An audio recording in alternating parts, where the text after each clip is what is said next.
In 2022, the directors of UK MI5 and the US FBI held their first ever joint address to highlight the growing cyber espionage threat from China.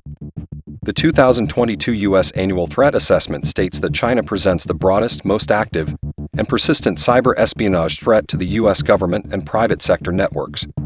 It states that China is almost certainly capable of launching cyber attacks that could disrupt critical infrastructure services within the United States, including oil and gas pipelines and rail systems. China's previous cyber operations, which we'll cover later in the video, have included compromising government networks, large companies, telecommunications, managed service providers and broadly used software, and other targets for intellectual property theft, intelligence collection, attack, and influence operations. You may recognize this video from our real-time cyber account that provides technical content for technical professionals. You can find that channel in the link in the description. This real-time cyber consulting account is dedicated to non-technical content for non-technical professionals.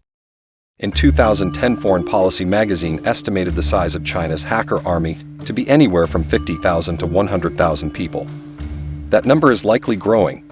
A quick overview of the hacker units and groups will paint a clear picture of their capabilities and objectives. Compared to other countries, China has the most state-sponsored hacker groups by far. Numbers vary a little by source, but according to cybersecurity firm Mandiant, there are around 29 unique Chinese Advanced Persistent Threats, or APTs. Each APT seems to have a specialty that advances Chinese Communist Party interests. To put it into perspective, if the U.S. Department of Defense cyber components were categorized as APTs, the U.S. would have maybe 10. An APT is a hacker group that uses unique, sophisticated techniques to gain persistent access to target networks.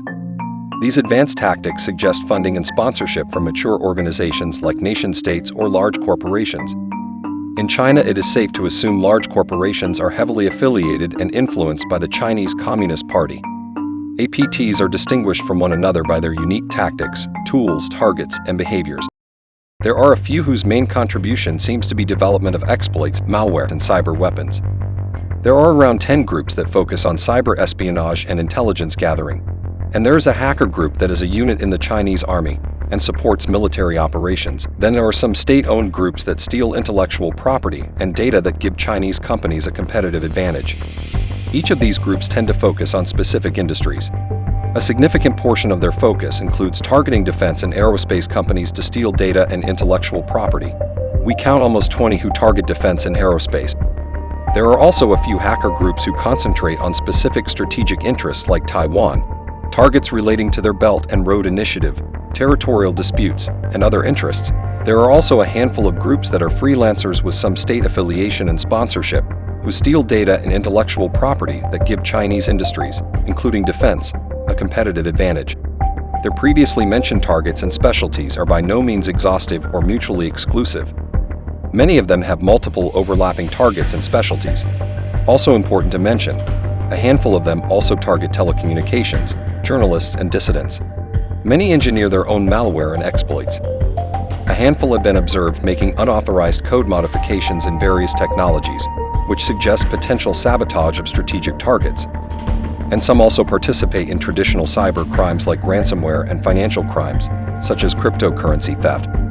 Important to note, you may hear these groups referred to by aliases and nicknames. Collectively, these APTs have established a broad network of compromised network infrastructure around the world, giving them backdoor access to these networks. They could use this to collect intelligence, disable operations, or carry out potentially deadly attacks. According to the 2022 U.S. Annual Threat Assessment, China's export of technologies increases the threat of attacks against the U.S. homeland. China views its technology industry as a strategic asset. In 2015, they added the Digital Silk Road to their Belt and Road Initiative. Basically, exporting technology is part of their strategy for economic and political dominance. Under China's 2017 National Intelligence Law, all Chinese companies are legally required to support, assist, and cooperate with intelligence work on behalf of the Chinese government. The Chinese Communist Party's private industry assets includes TikTok. According to Wallaroo, TikTok is used in 150 countries, with over 1 billion users, and has been downloaded over 200 million times in the United States alone. Like many apps, TikTok can collect information that users put into it and also data from the devices from any permission that users grant it, including microphone, camera, files, and location. China can use this to gather intelligence and analyze the data for patterns to gain insights into foreign nations. Then there's Huawei. According to CFR, Huawei has built 70% of Africa's 4G networks. Much of South America, Central and East Asia, the Middle East, and even European NATO members use Huawei technology in their 5G networks. The Chinese government potentially has the ability to implant backdoors into Huawei-built networks to collect intelligence, monitor dissidents, and steal data, including intellectual property. The company could disable networks to coerce a country on behalf of the Chinese Communist Party. The electric grid is not immune either. According to the U.S. Department of Energy, the U.S. imports about 85% of its high-voltage transformers from other countries. This data from the U.S. International Trade Commission shows that since 2006 the U.S. has imported 294 high-voltage transformers from China. They typically have a 50 to 60-year lifetime. These are just a few of the private industrial assets China has available for cyber warfare. The Chinese Communist Party is very concerned with cybersecurity as part of its national strategy. Technology professionals in China are required to inform the government of any vulnerabilities. The Cyberspace Administration of China, the police and industry ministries have said that no one may collect, sell, or publish information on network product security vulnerabilities.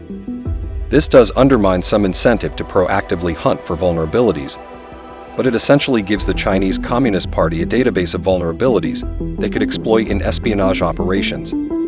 Additionally, the Chinese Communist Party requires all technology companies to implement patches for any vulnerabilities they report. Beijing is increasingly concerned about control over information about its people and economy. While they collect information about foreign nationals with TikTok and other technologies, companies operating in China are barred from storing data about Chinese customers outside of China. Banks and other sensitive organizations are required to use only Chinese-made security products when possible. Foreign vendors that sell network equipment in China are required to disclose to government regulators how all encryption features work. Now let's talk about previous attacks. The previously mentioned state-sponsored hacker groups have carried out countless attacks over the years. The countless attacks and breaches have resulted in an extensive collection of compromised devices and networks with backdoor access that China could use in a cyber war. In 2015, the U.S. Office of Personnel Management reported a breach of its records affecting 21.5 million people. Social security numbers and addresses of more than 21 million former and current U.S. government employees and 5.6 million people's fingerprints were stolen.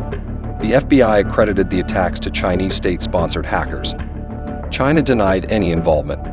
A federal grand jury charged 4 members of the Chinese People's Liberation Army for the 2017 Equifax breach. It is one of the largest data breaches on record. They obtained names, social security numbers, driver's license numbers, and addresses of about 150 million Americans. According to Recorded Future, since the 2020 India-China border dispute, Chinese state-sponsored hackers have been targeting the Indian power grid and have implanted their backdoor shadowpad malware. Since 2020, Chinese state-sponsored hackers have compromised major telecommunications companies and network service providers around the world, likely stealing data and planting backdoors for later. Beijing is responsible for the hacking campaign that resulted in the breach of at least 6 U.S. state government networks. According to a Mandiant report, the Chinese state-sponsored hacker group, APT41, ran a cyber campaign against state-level government networks from May 2021 to February 2022. These are just a few of the breaches carried out by Chinese state-sponsored hackers. They have successfully breached Taiwanese chip manufacturers, the Vatican, Russian defense companies, among countless other high-profile targets. We assess the Chinese Communist Party to be a very capable cyber adversary. The free world must harden defenses and build up deterrence.